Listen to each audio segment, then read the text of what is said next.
السلام عليكم.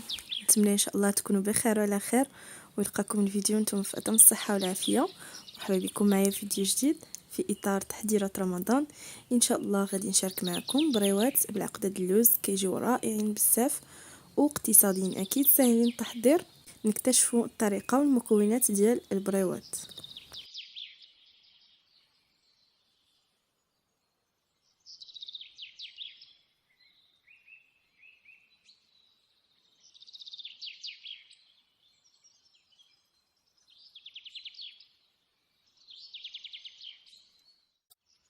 بسم الله، نبداو على بركه الله. عندي هنا 1 كيلو ديال اللوز. بالنسبه للوز درتو في الماء سخون، رقدته في الماء سخون وحيدتو داك القشر ديالو. هنايا درت زلافه صغيره مسلوقه وزلافه كبيره قليتها في الزيت.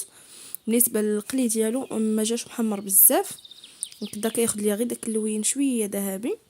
انا غنبدا نطحن اللوز ديالي. بالنسبه اللوز ديال اللي سلقته كيجي هكذا معجن عاقد، والاخر كيجي مهرمش، ما كيجيش معجن.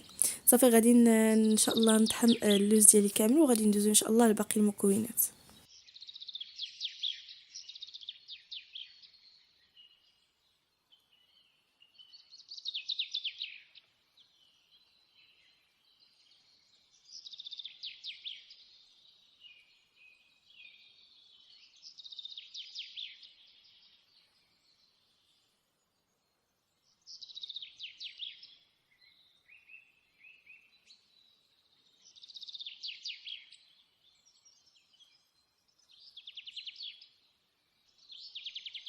من بعد ما طحنت الكميه اللي عندي كاملها ديال اللوز، بالنسبه للوز كيف سبق لي قلت لكم نص كيلو ديال اللوز، غادي نحضر غير نص كيلو، وانتم كيبقى على حسب الكميه اللي بغيتو تحضروها. عندي هنا صفر بيضاء، كاس ديال الماء الزهر، كاس ديال السكر كلاصي، وعندي معلقه كبيره او راس معلقه كبيره. ما درتش معلقه كبيره حيت كاين اللي ما كيبغيهاش، درت غير نص ديال معلقه كبيره ديال القرفه. صافي وجمعت اللوز ديالي حتى عقدت ليا ديك العقده ديال اللوز. هانتوما كيف تشوفوا الشكل ديالها كيفاش كيكون، كتسهل علينا باش اننا نكوروها. صافي غادي نشكلها كريات صغار. بالنسبه للكريات كيبقى على حسب الحجم اللي بغيتو ديروا نتوما. المهم انا درتهم، انا نقصتهم مازال على هاد الحجم هذا، جاوني كبار. نقصتهم مازال، نقصت كل وحده نقص منها حبه حبه شويه. صافي غادي ان شاء الله نكورهم وغادي ندوز ان شاء الله باش نقادو البريوات ديالنا. الطريقه ديالهم كيجيو ساهلين، كنتمنى ان شاء الله يوضح لكم في الفيديو. هنايا من بعد ما ساليت الكميه كاملها اللي عندي، ديال الكميه اللي عطاتني، عندي هنا كيلو ديال الورقه. بالنسبه لنص كيلو ديال العقده ديال اللوز درت فيها كيلو ديال الورقه. يعني المجموع ديال البريوات تقريبا عطاتني 1 كيلو، كيلو ونص هكا ديال البريوات. هنايا كنقطع بالمقص، وكناخذ الاول اللي قطعته كناخذ عليه العبار ديال الاخرين. المهم بالنسبه لي انا قطعت غير واحد الكميه حتى نساليها، وعاد غادي ندوز النص الاخر اللي بقى ليا. المهم الورقه راه ما شاطش ليا، اللي شاط ليا غير دوك داك البقايا اللي كنقطعهم. ان شاء الله راه غادي نشارك معكم واحد الوصفه البقايا ديال الورقه البسطيله، غادي توجدوا بها واحد الوصفه سهله وزوينه كتجي لذيذه بزاف، اكيد غادي تحتاجوها في رمضان. ان شاء الله غادي نشاركها معكم بهاد البقايا اللي شاطوا ليا ديال الورقه. صافي هنايا كيف تشوفوا معايا الطريقه ديال البريوه، كنتمنى ان شاء الله تكون واضحه معكم.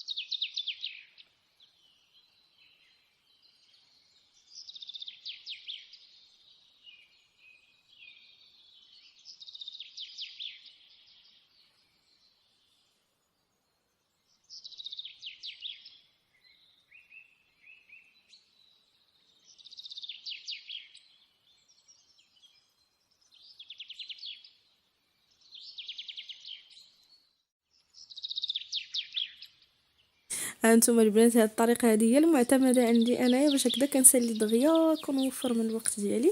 كنزرب عليهم بهاد الطريقه هذه. نستف ديك الوريقه وكنحط العقده ديالي ونقادهم بحال هكا باش كيجيوني مقادين.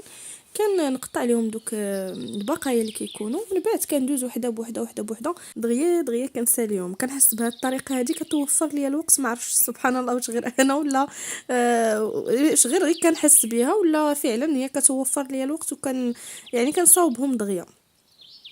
صافي هنا كيف تشوفوا معايا كنتمنى يكون واضح لكم في الفيديو الطريقه ديال شكل البريوات. كان عفوا نسيت ما قلتش لكم عندي دقيق مع تقريبا 4 المعالق ديال الدقيق مع 3 المعالق ديال الماء، باش هكذا ما يجيكمش الخليط خفيف باش تشدوا ديك البريوات باش ما تحلش لكم الا كنتو كتقليوهم. بالنسبه للقليه انا البنات، انا اصلا ما كنقليهمش في نهارهم، كنخليهم كيباتوا عاد كنبدا في القلي ديالهم. يعني مثلا كنديرهم اليوم كنخليهم حتى الغد ليه، عاد كنبدا نقلي في البريوات ديالي حتى كياخذوا ليا ديك كنديرهم غير في الثلاجه، ما كنديرهمش في الكونجيلاتور عفوا. كنديرهم غير في الثلاجه، كنشوفهم هكذا شادين في راسهم. كتجي ديك الورقه قاصحه هنا، كتكون شويه رطيطبه او مرخوفه، مع اني دايره ديال البخار. عندي الورقه ديال البخار، ما كنستعملش ديال الزيت في البريوات الا كنت يعني كنت غادي نعمرهم بالحشوه الحشوه كدا مالحه. كنستعمل ديال الزيت. كيف سبق لي قلت لكم هنا البنات كنستفهم في هذا الطبسيل هذا وفي هذا الاناء باش انني غادي نحتفظ بهم. كنغطيهم بالسلوفان ونغطيهم هكذا بشي منديل ونحطهم في الثلاجه لتحت، ماشي في الكونجيلاتور، غير الثلاجه لتحت باش هكذا كيشدوا ليا في راسهم وحتى ديك العقده كتجمع. صافي كيسهلوا عليا باش انني نقليهم ما كيطرطقوش. هذه الطريقه زوينه باش انهم ما يطرطقوش لكم. الا جبلاو يلا صوبتوهم غادي اكيد غادي تخرج لكم ديك العقده، ولا راه غادي يطرطقوا لكم. انا ما عمرني جربتها بديك الطريقه، ولكن هذه الطريقه هي اللي كندير انايا ومعتمده عندي. هو انني كنخليهم هكذا كيباتوا في الثلاجه باش الورقه تشد في راسها وتقصح، وملي يجيو يتقلاو كيسهلوا معايا. صافي هنا كيف شفتوا معايا غادي نستفهم ونغطيهم بالسلوفان وغادي نخليهم غادي يباتوا ان شاء الله، وغادي ندوز باش نقليهم.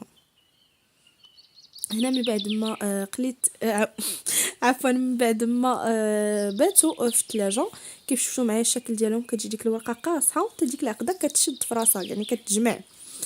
هنا بديت كنقليهم. بالنسبه للزيت خليتها سخنات مزيان، كنجهد عليها البوطه في الاول، كنجهد عليها البوطه مزيان، من بعد كنقص عليها. ملي كنشوفهم بداو ياخذوا ليا هذا اللون هذا ولا هذا الشكل هذا كيف شفتوا معايا راه الزيت مع الزيت وحيده باش تشوفوها. ها نتوما كنبدا نقص عليها البوطه، كندير البوطه اللي هي خفيفه باش يتقلاو ليا وياخذوا ليا اللون ديالهم بخاطرهم.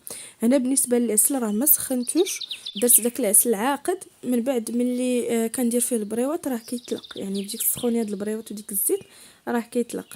صافي هنا كيف تشوفوا بالنسبه للون اللي كياخذوا ليا البريوات ما كنخليهمش باش يتحمروا مزيان، ياخذوا داك التحمار كتير، كيجيو غير خفاف في اللون ديالهم كي بحال هذا الشكل هذا. هاد ديجا راه غادي تغطسوا في العسل باش هكذا ياخذوا لينا داك اللون ديال العسل.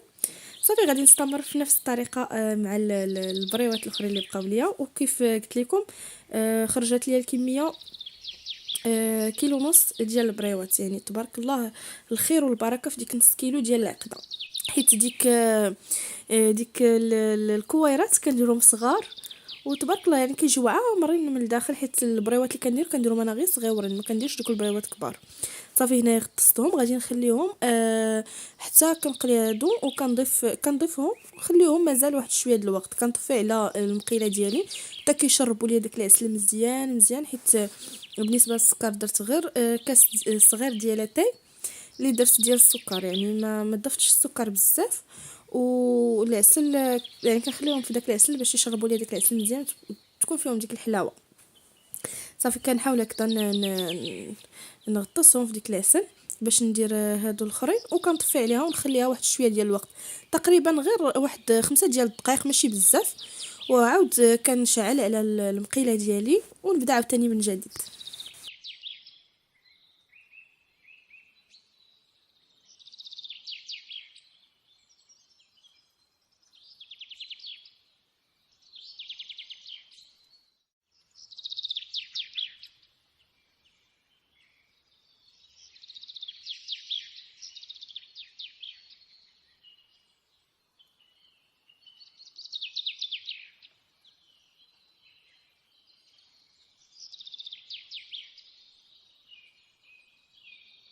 وها الوصفه ديالنا وجداد. هذا هو الشكل ديالهم النهائي. هنايا حطيت لكم واحد الكميه في الصحن ديال التقديم باش تشوفوهم كيفاش كيجيو معسلين وكيجيو مقرمشين من الداخل وشاربين داك العسل.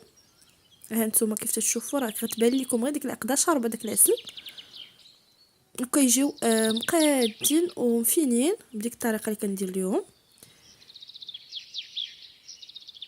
ها نتوما كيجيو من الداخل مقرمشين وكتجي ديك العقده شاربه العسل. كيجيو لذاذ اكيد بالمذاق ديال اللوز. كنتمنى ان شاء الله توجدوهم، وكنتمنى ان شاء الله يعجبكم. ما تنساوش ماشي ما تخليوش، ما تنساوش باش انكم تخليو لي لايك واشتراك، كومونتير يكون زوين. وشكرا لكم بزاف على المتابعه. ما تنساوش انكم تبارطاجيو القناه مع الاهل والاصدقاء. وما لي الا نقول لكم شكرا لكم بزاف وخليكم في امان الله. نتلاقاو ان شاء الله مع فيديو اخر ومع وصفه جديده. مع السلامه.